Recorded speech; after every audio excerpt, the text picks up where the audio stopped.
On connaît tous des gens qui ont un charisme incroyable. Ça se ressent dans leur façon de parler, leur gestuelle et leur aisance sociale en toute situation.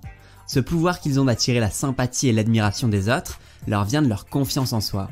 Et dans cette vidéo, on va voir ensemble les 6 clés qui vont te permettre d'avoir une confiance en toi infaillible.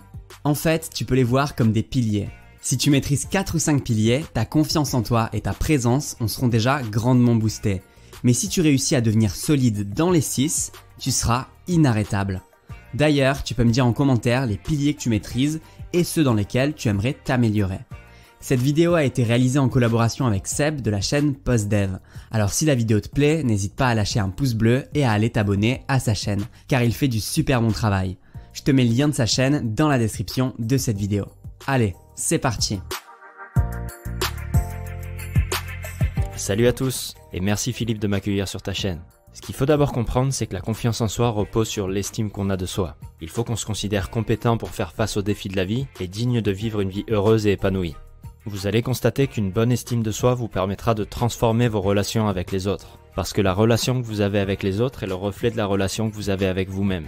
Une bonne estime de soi permet l'action, qui va elle-même renforcer l'estime de soi en retour. Plus vous agissez, plus vous allez augmenter votre estime de soi, plus vous serez confiant pour agir et ainsi de suite. C'est un cercle vertueux. C'est pour ça que les clés qu'on va vous donner sont des pratiques. Plus vous allez les mettre en application, plus votre confiance en vous va augmenter et plus vous serez armé pour réussir.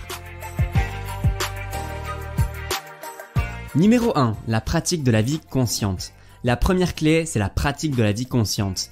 Vivre consciemment, c'est accepter de voir la réalité en face et agir en accord avec sa conscience. En d'autres termes, être conscient d'un mauvais comportement, mais choisir une action inappropriée est une trahison de sa conscience. Tu peux par exemple te dire « je sais que je ne mange pas très bien, mais c'est dans mes gènes » ou « je ferai attention à ma santé demain ». Mais au plus profond de toi, tu sais que c'est parce que te passer de cette pizza représente un effort que tu n'es pas vraiment prêt à faire. Vivre une vie consciente, c'est accepter que souvent, la voie qui mène à l'épanouissement implique une bonne dose d'inconfort et de remise en question. Tu peux par exemple décider de rester dans ta bulle et considérer que tu en sais suffisamment sur le monde qui t'entoure, ou alors réaliser que le monde est en constante évolution et qu'on n'a jamais fini d'en apprendre. Une chose à comprendre, c'est que ton environnement a un énorme impact sur toi. Ton environnement physique a des conséquences sur ta santé. Ton environnement culturel a une influence sur tes croyances et tes valeurs. L'économique a une influence sur ton niveau de vie. Et enfin, le politique sur tes libertés. Le fait que, en ce moment même, tu regardes cette vidéo est déjà un bon signe que tu ne te contentes pas de ce que tu sais déjà et que tu as fait le choix de vivre consciemment. La deuxième clé, c'est la pratique de l'acceptation de soi. Si on ne sait pas s'accepter, aucune estime de soi n'est vraiment possible. S'accepter, c'est accepter nos pensées, nos émotions, nos besoins et nos désirs et les actions qu'ils impliquent. Ça ne veut pas dire que vous allez sauter sur la première occasion de les satisfaire, mais plutôt qu'il n'y a aucune honte à avoir les pensées que vous avez et les émotions que vous ressentez. Quand on ressent par exemple de la peur, de la douleur ou de la colère, on peut avoir tendance à vouloir la fuir. Mais refouler une émotion ne la fera pas disparaître. Bien sûr, ça pourra la faire disparaître un temps, mais elle ressurgira encore plus fort la fois suivante. On ne peut pas changer ou améliorer quelque chose qu'on n'a pas accepté. L'acceptation de soi est la première condition du changement et de l'amélioration. C'est pour ça qu'il faut faire preuve de compassion envers soi-même. Plutôt que de vous en vouloir d'être trop timide ou de vous énerver facilement, soyez indulgent envers vous-même comme vous le seriez avec un ami. Acceptez cette réalité et cherchez à comprendre ce qui a pu vous amener à devenir comme ça. Vous allez vite réaliser que vous avez tous les outils pour changer et que vous avez le pouvoir de le faire. Numéro 3, la pratique de la responsabilisation de soi. Pour développer sa confiance en soi, il faut réaliser qu'on est les seuls responsables de notre bonheur et de notre vie en général.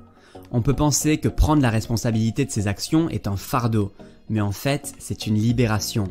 C'est normal que ceux qui pensent que c'est le gouvernement qui est responsable de leur situation financière ou que c'est leur entourage qui les tire vers le bas sont généralement malheureux. Si tu es convaincu que ton destin n'est pas entre tes mains, qu'il dépend de circonstances extérieures plutôt que de ta réaction à ces circonstances, alors tu resteras passif toute ta vie en attendant que la fortune ou le bonheur te tombe dessus. Prendre la responsabilité de son bonheur permet de prendre sa vie en main. On réalise que le monde a un impact sur nous, mais qu'en même temps, on est compétent pour s'adapter et en tirer le meilleur. Il n'y a rien de mieux pour développer sa confiance en soi que de réaliser qu'on est le propre artisan de sa vie et qu'on peut en faire à peu près ce que l'on veut. Bien entendu, si l'on s'en donne les moyens. La quatrième clé, c'est la pratique de l'affirmation de soi. C'est non seulement accepter ses désirs, ses besoins et ses valeurs, mais aussi chercher une façon appropriée de leur donner une réalité.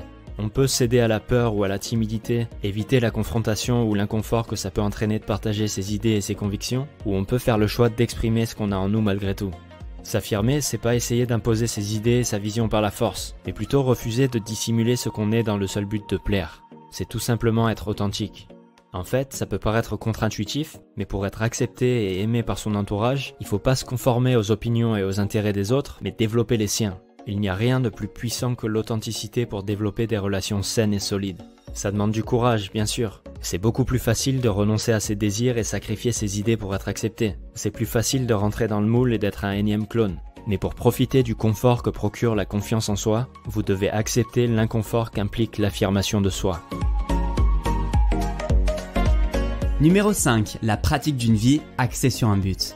La cinquième clé, c'est la pratique d'une vie axée sur un but. Vivre sans but, c'est s'en remettre au hasard, s'en remettre à la chance. Quand on commence à développer son estime de soi, on réalise petit à petit qu'on a de vraies capacités et on commence à se donner les moyens de les concrétiser par nos actions. On ne cherche plus à prouver quoi que ce soit à qui que ce soit, mais à atteindre son potentiel. Se donner un but permet d'orienter nos capacités et de canaliser notre énergie pour étudier les sujets qui nous intéressent. Par exemple, commencer à gagner sa vie, développer ses relations sociales et réaliser ses rêves les plus fous. Mais avant ça, il faut commencer par se demander « Qu'est-ce que j'essaie de réaliser dans ma vie ? Quelles sont mes priorités ?» Et ensuite, tu vas pouvoir commencer à te fixer des objectifs qui te permettront à chaque fois de t'en rapprocher un peu plus. À mesure que tu atteindras ces objectifs, tu prendras confiance en tes capacités et tu te rapprocheras petit à petit de la vie que tu rêvais d'avoir il y a quelques années plus tôt. Le processus se fait étape par étape. C'est comme quand tu commences à faire du skate. Au début, tu ne te crois jamais capable de pouvoir faire un jour un kickflip. Et pourtant, plus tu prends confiance en toi, d'abord en arrivant à tenir sur la planche, puis en pouvant rouler plus à l'aise, et plus tu vas te fixer des objectifs ambitieux. Un jour, l'objectif logique et suivant sera de faire un kickflip et tu en seras capable. C'est la même chose pour l'estime de soi, ça se développe par étapes. En fait, l'estime de soi s'enracine plus dans la pratique qui mène au succès que dans le succès lui-même. On développe le goût de l'effort et c'est comme ça qu'on devient inarrêtable. La dernière pratique, c'est celle de l'intégrité personnelle. L'intégrité, c'est quand notre comportement est en accord avec nos valeurs et nos idéaux. Si nos actions ne sont pas en accord avec nos convictions, on se met petit à petit à se mépriser. Et le rejet de soi-même est bien pire que n'importe quel rejet venant des autres. Vous pouvez vous dire ça ne concerne que moi, personne ne sera au courant. Au-delà du fait que ça implique que vous accordez plus d'importance au jugement des autres qu'à votre propre jugement, votre conscience, elle, ne se le pardonnera pas et votre estime personnelle en sortira blessée. Dans un monde où tout le monde est intègre, c'est assez facile de l'être aussi. Si les responsables politiques et les personnalités publiques donnent l'exemple d'une conduite irréprochable, on se sent implicitement incité à agir de la même façon. Mais dans un monde comme aujourd'hui, où les personnalités politiques et publiques ont relégué leur devoir d'exemplarité au second plan, il faut être extrêmement indépendant et autonome pour ne pas se persuader que la quête de l'intégrité est futile et irréaliste. L'intégrité est plus que jamais une forme d'expression des valeurs qui nous sont chères. Et c'est le dernier pilier qui vous donnera une confiance en vous à toute épreuve. Le pilier sur lequel je me sens solide, c'est ce dernier pilier. Je pense que j'ai pris l'habitude d'en faire une priorité. Et le pilier sur lequel j'ai besoin de travailler davantage, c'est l'acceptation de soi. Je pense que j'ai encore une belle marge de progression pour m'accepter totalement. Et toi, quelle est la principale fondation de ton estime de toi parmi ces piliers? Et sur lequel est-ce que tu as besoin de travailler pour renforcer ta confiance en toi? On attend ta réponse dans les commentaires.